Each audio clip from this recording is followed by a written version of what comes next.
Tuhan bersamamu dan bersama rohmu.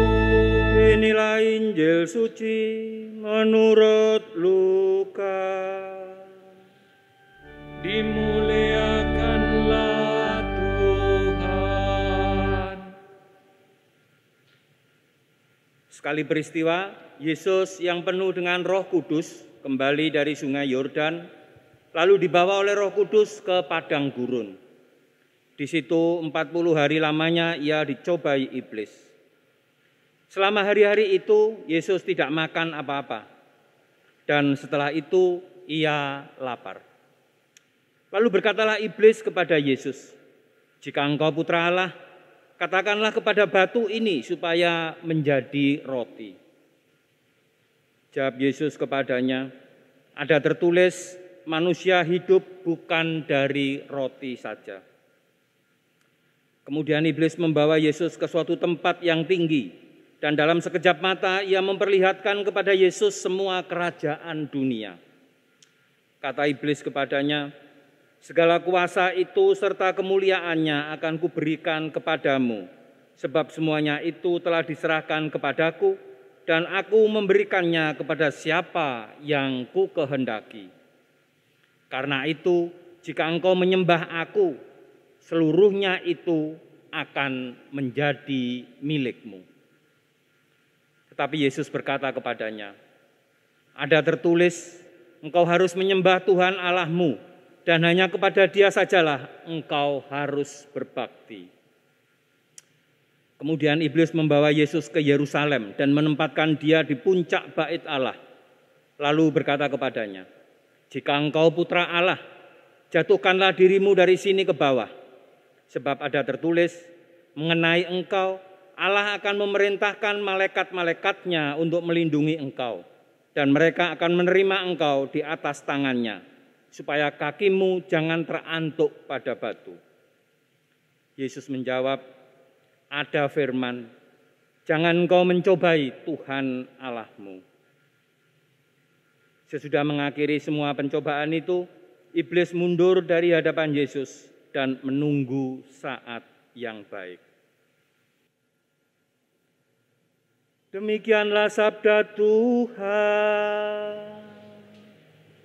Terpujilah Kristus.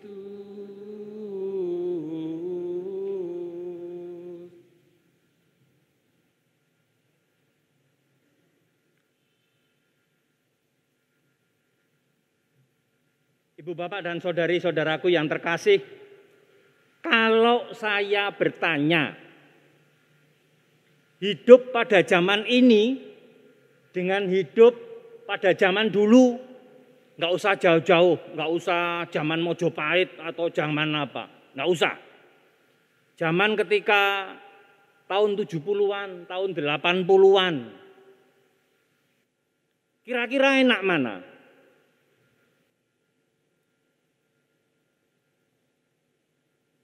Karena ada anak-anak juga yang lahir tahun 90-an, tahun 2000 mungkin.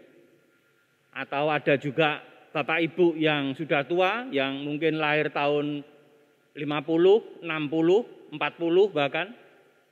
Kalau ada pertanyaan semacam itu, maka jawabnya apa? Kira-kira enak mana? Hidup pada tahun-tahun dahulu atau saat ini? Enak mana kira-kira? Saat ini? Atau enak lebih enak dulu Romo? Masing-masing dari kita punya jawabnya. Kalau yang anak muda tentu enak sekarang Romo. Makanan ibu nggak enak di rumah, GoFood. Sekarang nggak usah sekolah Romo. Cuci muka sebentar, lari ke meja, nyalakan komputer, sekolah sudah. Tapi bagi orang tua, zaman sekarang itu susah Romo.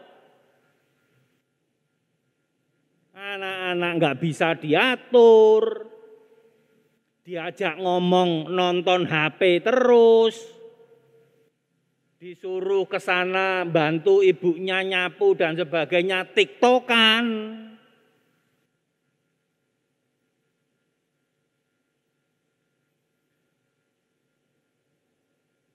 Apakah kita tahu bahwa dalam hidup ini kita itu selalu punya tegangan semacam itu? Apakah kita menyadari bahwa dalam hidup kita itu selalu dihadapkan pada pilihan-pilihan macam itu?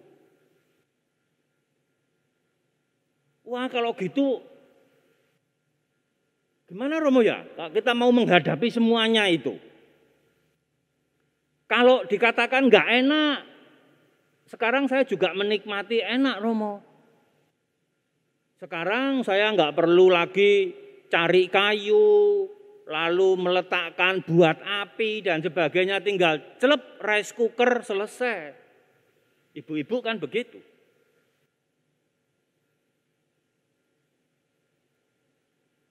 Apakah kita tahu bahwa dalam hidup ini kita mengalami hal itu dan kita harus memilih?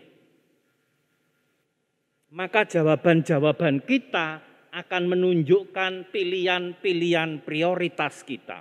Maka apa yang kita alami saat ini itu sebenarnya menunjukkan kualitas hidup kita.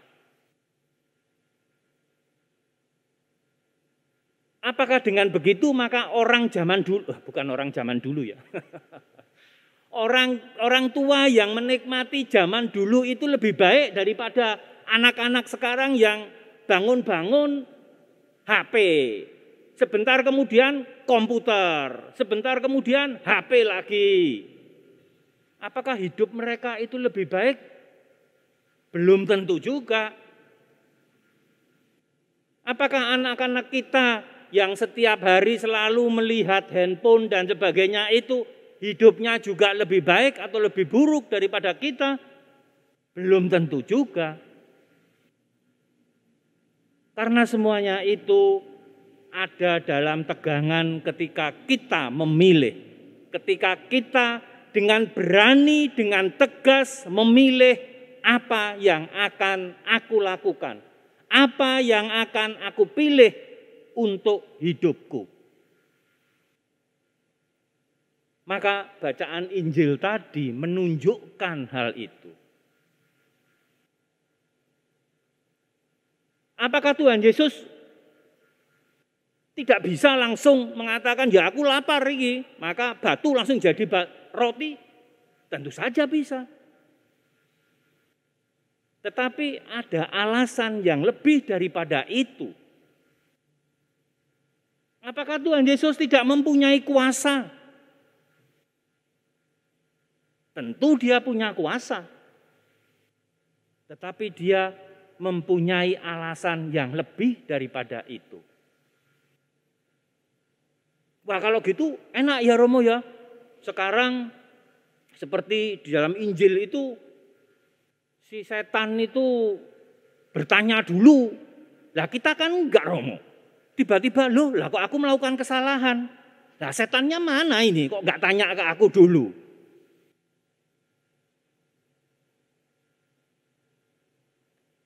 Ibu bapak dan saudari-saudaraku yang terkasih, kita sudah diberi hati. Kita sudah diberi pikiran. Kita sudah diberi pengalaman. Kita juga dibimbing oleh Tuhan, entah lewat doa seperti halnya bacaan pertama tadi. Kita juga mengharapkan Tuhan untuk selalu melindungi kita. Seperti halnya dalam bacaan kedua tadi, memberikan rahmat-Nya, kita percaya. Pertanyaannya adalah, apakah hati kita terbuka kepada Tuhan? Apakah hati kita merasakan kehadiran Tuhan dalam hidup kita?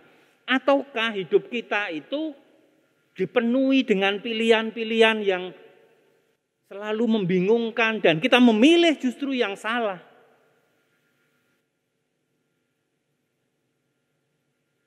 Apakah kita berani untuk sedikit memilih out of the box, keluar dari apa yang selama ini mungkin kita rasakan, kita alami sebagai sebuah keistimewaan?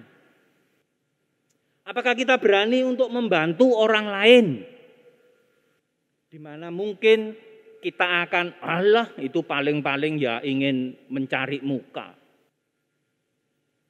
Apakah kita berani untuk bekerja keras? Apakah kita berani untuk berbuat sesuatu bagi orang-orang di sekitar kita? Menasehati, menolong, memperhatikan. Yang dalam tanda petik akhirnya nanti mungkin pilihan-pilihan kita itu tidak selalu dianggap baik oleh orang lain. Berani tidak kita melakukan hal semacam itu?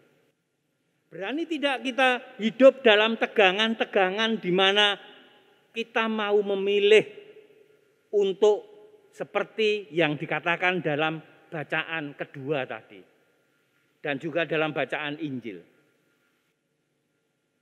Apakah pilihan-pilihan hidupku itu untuk memuji, mengabdi, dan memuliakan Allah? Apakah pilihan-pilihan yang aku ambil itu akhirnya berujung pada ya ini demi kemuliaan Allah yang lebih besar? Apakah dengan begitu kita harus memilih yang suci-suci Romo? Kita bisa memilih hal-hal yang duniawi itu sebagai sarana. Sarana untuk apa? Sarana untuk mencapai tujuan kita diciptakan. Kita bisa belajar dengan baik agar kita dapat memuliakan Tuhan dengan pekerjaan-pekerjaan kita. Kita juga dapat berolahraga setiap hari agar badan kita sehat, dan dengan kesehatan itu kita bisa menolong orang lain. Dan dengan itu orang lain tahu bahwa Allah sungguh mencintai mereka. Jadikan hal-hal yang duniawi, katakanlah begitu. Jadikan hal-hal yang kita alami dalam keseharian kita sebagai sarana untuk memuji, mengabdi, dan memuliakan Allah Tuhan kita. Dan itulah pertobatan kita. Dan itulah keberanian kita untuk memilih, untuk bertobat, memakai sarana-sarana duniawi ini untuk lebih memuliakan Allah. Maka pertobatan kita itu bukanlah pertobatan yang jauh di awang-awang. Pertobatan kita itu bukanlah pertobatan yang hanya kata-kata saja. Pertobatan kita itu harus konkret. Mulailah dari diri kita sendiri. Apa yang bisa aku lakukan? Hal-hal kecil yang ada di sekitarku. Sehingga aku bisa terlibat di sana. Dan lewat keterlibatanku itu, sesama merasakan buahnya. Aku pun juga merasakan buahnya. Ibu, bapak, dan saudara-saudari yang terkasih, itulah tema kita minggu ini. Tobat, terlibat, dan berbuah. Tobat kita bukan di awang-awang. Mulailah dari diri kita. Mulailah berbuat sesuatu yang baik demi memuliakan Allah kepada orang-orang di sekitar kita. Dan lewat itu, kita sendiri yang melakukan, kita terlibat di sana. Dan dengan itu, dengan keterlibatan kita dapat merasakan buahnya. Orang lain pun juga dapat merasakan buahnya.